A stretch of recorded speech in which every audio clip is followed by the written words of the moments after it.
ராஜபக்சகளை கைது செய்வதால் பொருட்களின் விலையில் மாற்றம் ஏற்படும். நாமல் ஆவேசம். அதிரடி கைதுகள் தொடரும். ஜோசிதவின் கைது தொடர்பில் அரசு வெளியிட்ட தகவல். வெளியேற தயார் அறிவித்தார் மகிந்த.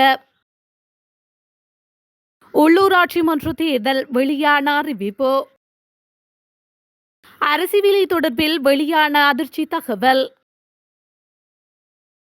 நாடாளுமன்ற உறுப்பினர்களுக்கு ஜனாதிபதியின் அதிரடி உத்தரவு. குடிகார கணவர்கள் சித்திரவதை அதிரடி முடிவெடுத்த மனைவிமார். தம்மை கைது செய்து சிறையில் அடைத்துவிட்டால் நாட்டில் பொருட்களின் விலைகள் குறையும் என்ற நிலைப்பாட்டில் அரசாங்கம் செயல்பட்டு வருவதாக நாடாளுமன்ற உறுப்பினர் நாமல் ராஜபக்ஷ குற்றம் சுமத்தியுள்ளார். எம்மை குற்றப்புலனாய்வு திணைக்களத்திற்கு அழைத்து வாக்குமூலங்களை பெற்றுக் கொள்ளவும் கைது செய்வதும் ஊடாக எல்லா பிரச்சினைகளுக்கும் தீர்வு கிடைத்துவிடும் எனவும் அவர் தெரிவித்துள்ளார். தொடர்ந்தும் கருத்து வெளியிட்ட அவர், இனி நாட்டில் பொருட்களின் விலைகள் குறைவடைந்துவிடும் என்று அரசாங்கம் கூறுகின்றது. உள்ளே இருந்தாலும் வெளியே இருந்தாலும் தாம் மக்களுடன் இணைந்து அரசியலில் ஈடுபடப் போவதாக அவர் தெரிவித்துள்ளார். அரசாங்க அமைச்சர்கள் ஊடகவியலாளர்களை சந்திப்பதில்லை எனவும் பழிவாங்கும் படலத்தை ஆரம்பித்துள்ளதாகவும் தம்மை மட்டுமின்றி அரசாங்க ஊழியர்களை அரசாங்கம் பழிவாங்குவதாகவும் இது ஓர் பிழையான அணுகுமுறை எனவும் நாமல் தெரிவித்துள்ளார். ராணுவ முகாமில் ஆயுதங்கள் காணாமல் போன விடயத்தை ஜனாதிபதி அரசியல் மேடையில் பேசுகின்றார். இது உண்மையில் பாதுகாப்பு பேரவையில் பேச வேண்டிய விடயம் என நாமல் ராஜபக்ச சுட்டிக்காட்டியுள்ளார். அரசு இயந்திரத்தை அடக்கியும் பழிவாங்கியும் தங்களுடைய தேவைகளை பூர்த்தி செய்து கொள்ள இந்த அரசாங்கம் முயற்சிக்கின்றது என அவர் மேலும் தெரிவித்துள்ளார். முன்னாள் ஜனாதிபதி மகிந்த ராஜபக்ஷவின் மகன் என்பதற்காக ஜோசித ராஜபக்ஷ கைது செய்யப்படவில்லை என்று அமைச்சரவை பேச்சாளரும் அமைச்சருமான நலிந்த ஜெயதிச தெரிவித்துள்ளார். அரசாங்க தகவல் திணைக்களத்தில் நேற்று நடைபெற்ற விசேட ஊடகவியலாளர் சந்திப்பிலேயே அமைச்சர் இதனை குறிப்பிட்டுள்ளார். சட்டவிரோதமாகவோ அல்லது சந்தேகத்திற்கிடமான முறையில் காணி அல்லது சொத்து கொள்வனவு செய்யப்பட்டால் சட்டம் அதன் கடமையை செய்யும் என அமைச்சர் தெரிவித்துள்ளார். நேற்றைய கைதின் பின்னணியில் எந்த ஒரு அரசியல் நோக்கமும் இல்லை என்றும் அவர் மேலும் கூறியுள்ளார். குற்றச்சாட்டுகள் தொடர்பான விசாரணைகள் தொடர்ந்து நடைபெற்று வருவதாகவும் குற்றப்புலனாய்வு துறையும் போலீசாரும் நீதிமன்றத்தில் உண்மைகளை சமர்ப்பித்து அதற்கேற்ப கைதுகள் மேற்கொள்ளப்படும் எனவும் அமைச்சர் கூறியுள்ளார். கைது செய்யப்படும் சந்தேக நபர்களுக்கு பிணை கிடைக்கும், ஆனால் வழக்கு தொடரும். சட்டத்தை நடைமுறைப்படுத்துவது நீதித்துறையின் கடமை.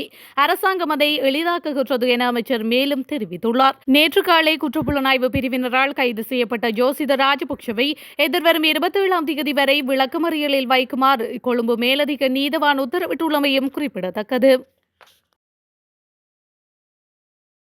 வழங்கப்பட்ட உத்தியோகபூர்வ இல்லம் தொடர்பில் தற்போதைய அரசாங்கம் உத்தியோகபூர்வமாக அறிவித்தவுடன் அதை விட்டு வெளியேறுவேன் என முன்னாள் ஜனாதிபதி மகிந்த ராஜபக்ஷ பகிரங்கமாக அறிவித்துள்ளார். உத்தியோகபூர்வ இல்லம் தொடர்பாக இடம்பெற்று வரும் விவாதம் குறித்து கருத்து தெரிவிக்கும் போதே அவர் இவ்வாறு கூறியுள்ளார். மேலும் கருத்து வெளியிட்ட அவர், இந்த நாட்டின் குடிமகனாக முன்னாள் ஜனாதிபதிகளுக்கு வழங்கப்படும் உத்தியோகபூர்வ இல்லங்கள் அல்லது வசதிகள் தொடர்பாக தற்போதைய அரசாங்கம் எடுக்கும் எந்த ஒரு முடிவையும் ஏற்றுக்கொள்வது எனது பொறுப்பு. இந்த வீட்டை காலி செய்ய நீங்கள் எனக்கு எழுத்துப்பூர்வ அறிவிப்பை வழங்கினால் அந்த திகதியில் நான் வெளியேறுவேன். ஆனால் இது மக்களுக்கானது. நான் மக்களின் பிரதிநிதியாக இந்த நாட்டுக்கு மக்களுக்கு நேர்மையாக சேவையை செய்தேன். இந்த அரசாங்கம் மக்களால் நியமிக்கப்பட்டது. எனவே அரசாங்கம் ஒரு முடிவை எடுத்து என்னிடம் கூறியவுடன் நான் செல்வேன். நான் அதிகாரப்பூர்வமாக உத்தியோகபூர்வ இல்லத்தில் வசிக்கவில்லை. அதற்கு அந்த அவசியமும் இல்லை. அரசாங்கம் என்னை வெளியேறு செய்ய சொல்லும் நாளில் நான் வெளியேறுவேன். நாட்டிற்காக பணத்தை பெற்றுக்கொள்ள இந்த வீட்டை 46 லட்சத்திற்கு வாடகைக்கு விடுவதில் எனக்கு எந்த ஆட்சேபனையும் இல்லை. என்னை பற்றி எந்த முடிவும் எடுப்பதற்கு முன் எனக்கு தகவல்கள் தாருங்கள். ஊடகங்களிடம் கூறிய பிறகுதான் எனக்கு தெரிய வருகின்றது என அவர் மேலும் தெரிவித்துள்ளார். இந்த ஆண்டு பெரும்போகத்தில் நெல் விலை அதிகரித்து வருவதால் 1 கிலோ அரிசியின் விலை விரைவில் 300 ரூபாயை தாண்டக்கூடும் என்று சிறு மற்றும் நடுத்தர அரிசி ஆலை உரிமையாளர்கள் எச்சரித்துள்ளனர்.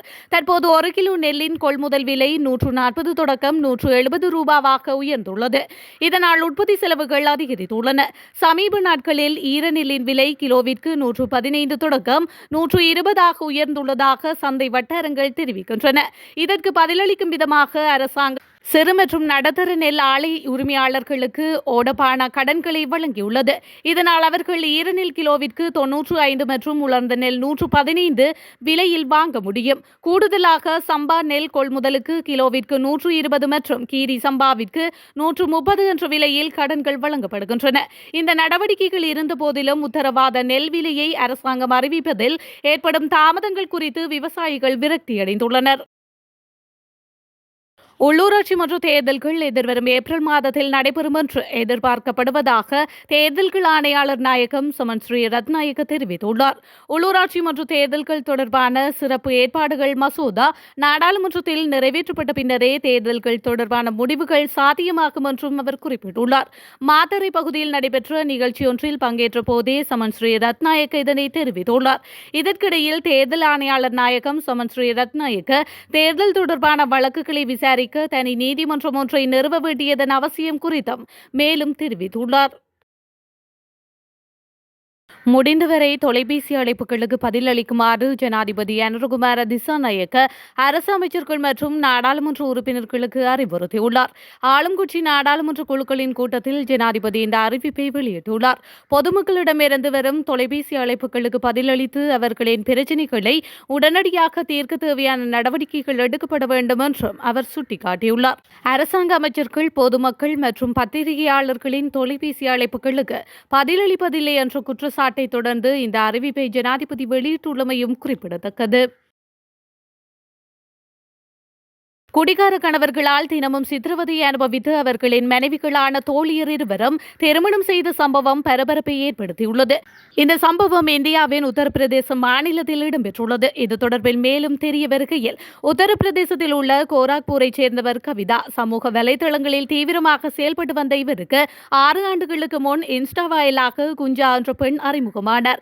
சமவயதுடைய இருவரும் கைபேசி வாயிலாகவும் பேசி வந்தனர். அப்போது குடிகாரரான தன் கணவர் நாள்தோறும் அடித்து சித்திரவதை செய்வது குறித்து தோழி குஞ்சாவுடன் கவிதா பகிர்ந்து கொண்டார்.